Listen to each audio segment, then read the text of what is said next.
ஏனாதிநாத நாயனார் எயினனூர் என்னும் ஊரில் பிறந்தோரு இடையர் குலத்தைச் சேர்ந்தவர். ஆடு மாடுகளை மேய்ப்பவர்.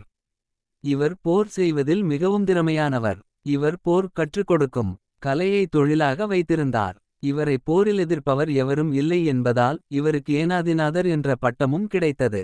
இவர் எப்போதும் சிவபெருமானையும் சிவனடியார்களின் உருவத்தையும் மெய்யாக கருதி அவர்களுக்குச் சேவை செய்வதை உயிரைவிட மேலாக மதித்தார். இவர் தன் எதிராளியாகிருந்தாலும் அவர் சிவனடியார் வேடத்தில் வந்தால் அவர்களிடம் சண்டையிடவே மாட்டார். இவருக்கு போட்டியாக அதே ஊரில் அதிவீரன் என்ற ஒரு வீரன் இருந்தான். அவனுக்கும் ஏனாதிநாதருக்கும் தொழில் ரீதியாக எப்போதும் போட்டி இருந்தது. ஒருநாள் அந்த அதிவீரன் எப்படி ஏனாதிநாதரை கொல்வது என்று திட்டமிட்டான். ஏனாதிநாதரின் பலம் அவர் சிவனடியார்களுக்கு மரியாதை கொடுப்பது என்பதை அதிவீரன் அறிந்திருந்தான். அதனால் அதிவீரன் தனுட்லெங்கும் திருநீறு பூசிக்கொண்டு கையில் வாளோடு ஏனாதிநாதருடன் சண்டையிட வந்தான். போர் ஆரம்பித்தது. இருவரும் கடுமையாகச் சண்டையிட்டனர்.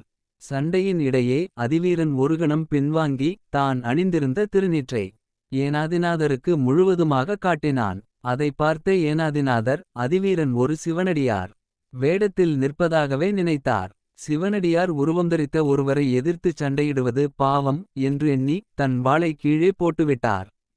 எதிரிலிருப்பது சிவனடியார் அல்ல, தன் எதிரிதான் என்பதை தெரிந்து கொண்டும் அவருக்கு மரியாதை கொடுக்க வேண்டும் என்பதற்காக தன்னை காத்துக்கொள்ள கூட அவர் வாளைத் தூக்கவில்லை. இந்தச் சந்தர்ப்பத்தைப் பயன்படுத்திய அதிவீரன் ஏனாதிநாதரை குத்திக் கொன்றான்.